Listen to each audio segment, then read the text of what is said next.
Good morning students. Last video में हमने जो हमारा चैप्टर था फोर्स, उसको हमने कंप्लीट कर दिया था, force and laws of motion को। आज जो है इसके हम एनसीईआरटी के क्वेश्चंस को सॉल्व करेंगे। एनसीईआरटी में जो बुक के अंदर एक्सरसाइज दी गई हैं उनको भी, और जो लास्ट में एक्सरसाइज दी गई है उनको भी हम सॉल्व करेंगे। कुछ आज सोल्व करेंगे, कुछ नेक्स्ट वीडियो में करेंगे। तो इसका ये पार्ट 1 है, उसको हम सोल्व करने जा रहे हैं। तो पेज नंबर 118 पर, पेज नंबर 118 पर जो क्वेश्चंस हैं पहले हम उनको सोल्व कर रहे हैं। और फर्स्ट क्वेश्चन क्या है उसको मैं रीड कर रहा हूँ और उसका आंसर बता रहा हूँ। फर्स्ट क्वेश्चन क्या है, which of the following has more inertia. First question में आपको बताना है कुछ ऑब्जेक्ट दिए गए हैं, उन ऑब्जेक्ट में किसका इनर्शिया ज़्यादा है। इसका फर्स्ट पार्ट है अ rubber ball and a stone on the same size. A rubber ball and a stone of the same size. Same size की एक रबर बॉल है और एक स्टोन है। आपको ये बताना है किसका इनर्शिया ज़्यादा होगा। तो जब मैंने इनर्शिया आपको पढ़ाया था उस समय मैंने आपको बताया था कि इनर्शिया किस पर डिपेंड करता है, depend on mass of the body. किस पर डिपेंड करता है, बॉडी के मास पर। अब यहाँ देखिए, एक रबर बॉल है हमारे पास और एक स्टोन है। तो बताइए किसका मास ज़्यादा होगा, रबर बॉल का या स्टोन का? स्टोन का। जो सेम साइज के वो ले रहे हैं, स्टोन का ज़्यादा होगा। तो इनर्शिया किसका ज़्यादा होगा, स्टोन का। यहाँ लिख देंगे stone has more mass than rubber ball, so stone has more inertia. Clear है? सभी को क्लियर हो गया होगा कि स्टोन का जो मास है रबर बॉल से ज़्यादा है, इसलिए स्टोन का इनर्शिया क्या होगा, ज़्यादा होगा। सेकंड पार्ट देखते हैं इसका।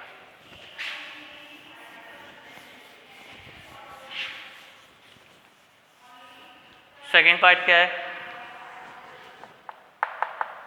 सेकंड पार्ट कहता है a bicycle and A train. A bicycle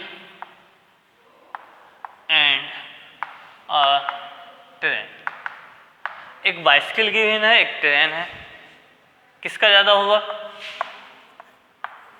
train का। क्यों ज़्यादा होगा?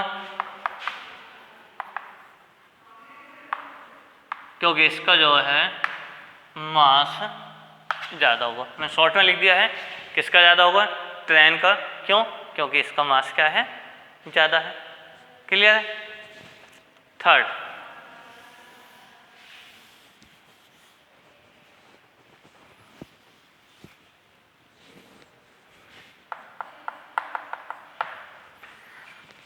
थर्ड है अ 5 rupee coin and a 1 rupee coin.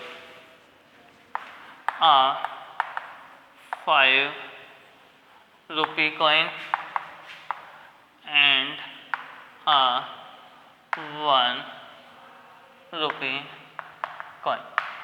एक 5 रुपये का कॉइन है और एक 1 रुपये का कॉइन है, और हमें बताना है किसका इनर्शिया ज़्यादा होगा। तो मास किसका ज़्यादा है, 5 रुपीज़ कॉइन का। तो जब 5 रुपीज़ कॉइन का मास ज़्यादा है तो इनर्शिया भी क्या होगा, ज़्यादा होगा। क्या हो जाएगा, अ 5 रुपी कॉइन। ब्रैकेट में फिर भी लिख देता हूँ, इट हैज मोर मास, क्योंकि इसका जो मास है वो ज़्यादा हो। किसके कंपेरिजन में, 1 रुपीज़ कॉइन के। क्लियर है? तो ये फर्स्ट क्वेश्चन था पेज नंबर 118 का। अब आते हैं सेकंड क्वेश्चन पर। सबको क्लियर है?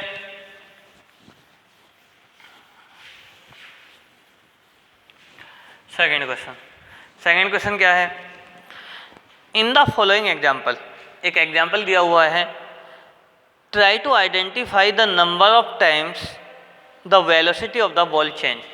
आपको ये बताना है कितने नंबर ऑफ टाइम्स क्या हुई है, वेलोसिटी चेंज हो रही है। A football player kicks a football to another player of his team who kicks the football towards the goal। एक फुटबॉल जो प्लेयर है वो किक कर रहा है एक फुटबॉल को दूसरे प्लेयर के पास ऑफ हिज टीम, अपनी टीम के, हु किक्स द फुटबॉल। अब वो जो प्लेयर था जिसने पहले प्लेयर ने दूसरे प्लेयर को क्या किया, किक किया फुटबॉल को, और वो सेकंड प्लेयर जो है वो क्या कर रहा है, गोल की तरफ उस बॉल को किक कर रहा है। The goalkeeper of the opposite team, जो अपोजिट टीम का गोलकीपर है, कलेक्ट्स द फुटबॉल, उसको कलेक्ट करता है फुटबॉल को, and kicks it towards a player of his own team. और वो क्या करता है, उसको किक कर देता है अपने जो टीम के खिलाड़ी है उसकी तरफ। Also identify the agent supplying the force in each case. आपको एजेंट भी बताना है जो सप्लाई कर रहा है फोर्स को ईच केस में।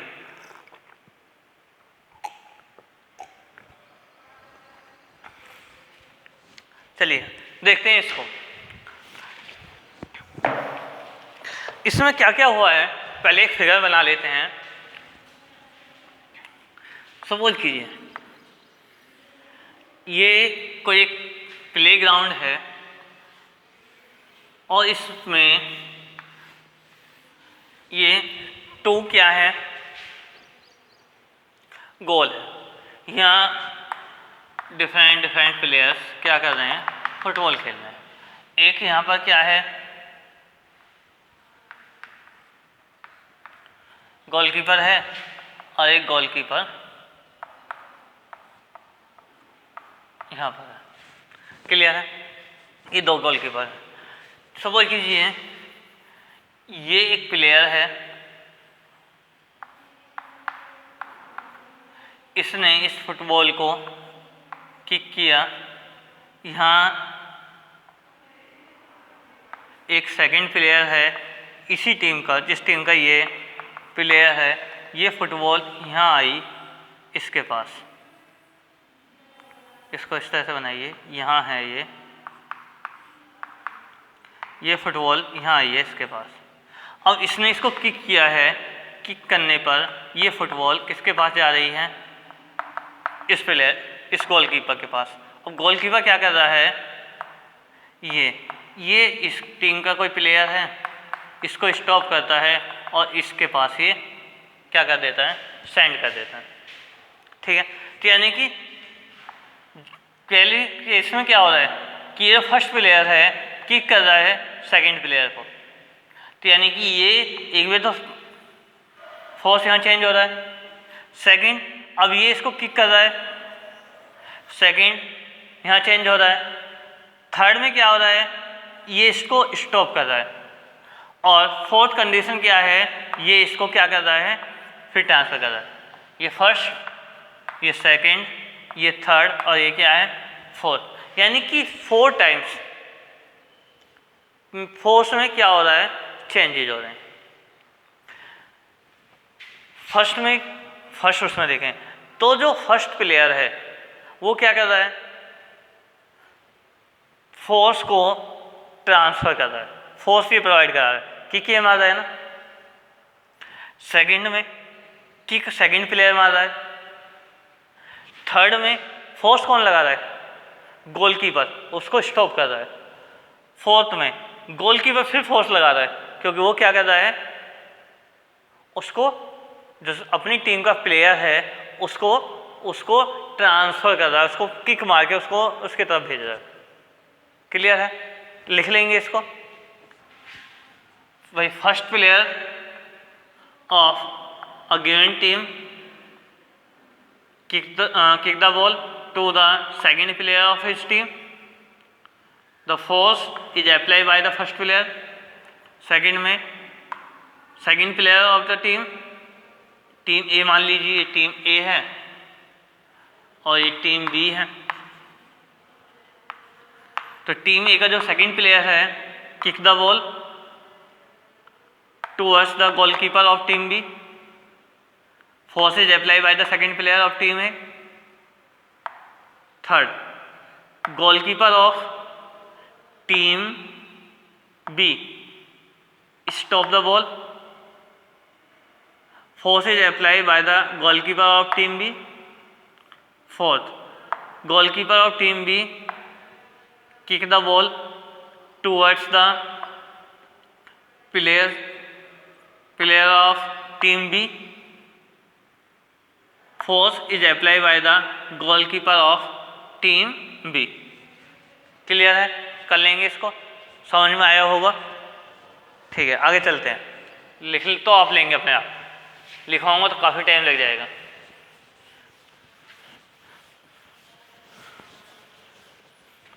Third, explain why some of the leaves may get detach from a tree if we vigorously shake its branch. ये मैंने आपको जब इनर्शिया ऑफ रेस्ट एक्सप्लेन किया था उस समय मैंने बताया था।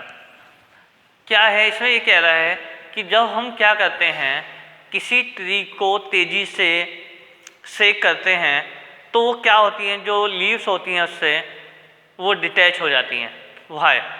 तो इसका रीज़न बताया था due to the inertia of rest, because when we shake the branch of tree vigorously, the branch comes into the motion, but the tendency of leaves remains in rest, due to which a force is applied on the leaves of the tree and they get detached. Clear है?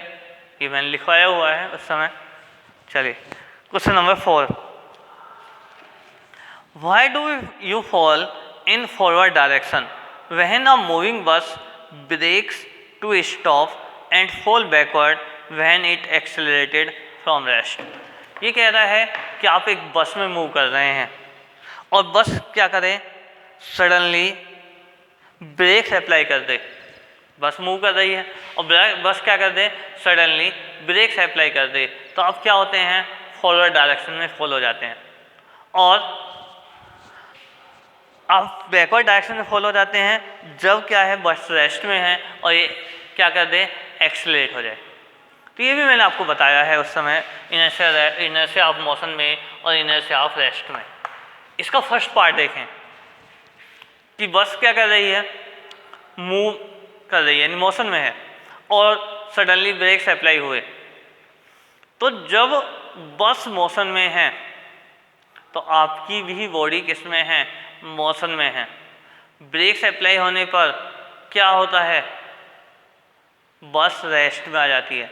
तो जो lower part है आपकी body का, जो lower part है आपकी body का which was the contact with the bus, जो बस के कॉन्टैक्ट में था वो किस में आ जाता है, रेस्ट में आ जाता है। लेकिन जो अपर पार्ट है उसकी टेंडेंसी क्या है, उसकी टेंडेंसी है remains in the motion, motion में ही रहने की होती है, जिसकी वजह से क्या होता है, एक एक्सटर्नल फोर्स अप्लाई होता है और आप क्या होते हैं, फॉरवर्ड डायरेक्शन में। देखिए सुनिए, बस मूव कर रही थी, आप ये हैं, आप भी मोशन में थे। अब जब बस स्टॉप हुई तो ये जो लोअर पार्ट है आपकी बॉडी का ये स्टॉप हो गया, लेकिन अपर पार्ट की क्या है, टेंडेंसी है आगे ही मूव करने की, ये बिल्कुल स्टॉप हो चुका है। इसकी पार्ट की टेंडेंसी क्या है, आगे मूव करने की है, इसलिए क्या होंगे आप, फॉरवर्ड डायरेक्शन में फॉल होंगे। तो किसकी वजह से होता है, इनर्शिया ऑफ मोशन की वजह से, due to the inertia of motion. अब सेकेंड पार्ट पे आते हैं। सेकेंड पार्ट क्या कहता है कि बस स्टॉप थी, रुकी हुई थी, रेस्ट में थी, आपकी बॉडी भी रेस्ट में थी। लेकिन जैसे ही बस ने मोशन स्टार्ट की, यानी मूव करना स्टार्ट किया, तो आपकी बॉडी भी किस में आ गई? मोशन में आ गई, इन मूवमेंट में आ गई। अब होगा क्या? जब आपकी बॉडी मूवमेंट में आ गई, मोशन में आ गई, अब देखिए बस स्टॉप थी, आप भी रेस्ट में थे, बस भी रेस्ट में थी। बस मोशन में आई तो ये जो लोअर पार्ट है ये किस में आ गया? मोशन में आ गया। लेकिन अपर पार्ट की क्या है? टेंडेंसी है कि ये किस में रहे? रेस्ट में ही रहे। अब ये पार्ट ऐसे जाएगा बस के साथ, इस पार्ट की क्या टेंडेंसी? यहीं रहे, ये आगे गया, तो आप क्या होंगे? You fall in the backward direction. आप किस में गिर जाएंगे? बैकवर्ड डायरेक्शन में फॉल हो जाएंगे। और ये किसकी वजह से होता है? Due to the inertia of rest. Inertia of rest की वजह से ऐसा होता है। ठीक है, तो ये पेज नंबर 118 पर जितने भी प्रॉब्लम्स थी, 4 प्रॉब्लम्स थी, 4 को मैंने एक्सप्लेन कर दिया है। नेक्स्ट वीडियो में जो इसका सेकंड पार्ट आएगा, जो अदर क्वेश्चंस रह गए हैं उनको हम वो करेंगे, सॉल्व करेंगे। आई थिंक सभी को समझ में आया होगा। फिर भी कोई प्रॉब्लम है तो आप मेरे व्हाट्सएप नंबर 9899265709 पर अपनी प्रॉब्लम्स शेयर कर सकते हैं। मैं उनको क्लियरिफाई करने की कोशिश करूँगा। जो आपको क्वेश्चंस मैंने लैंग्वेज में बताए हैं उनको आप खुद अपनी लैंग्वेज में लिखने की कोशिश करें। कैसे कैसे चेंजेस हो रहे हैं, सारी चीज़ें मैंने आपको एक्सप्लेन की हैं, केवल आपको उनको अपनी लैंग्वेज में नोट करना है। Thank you.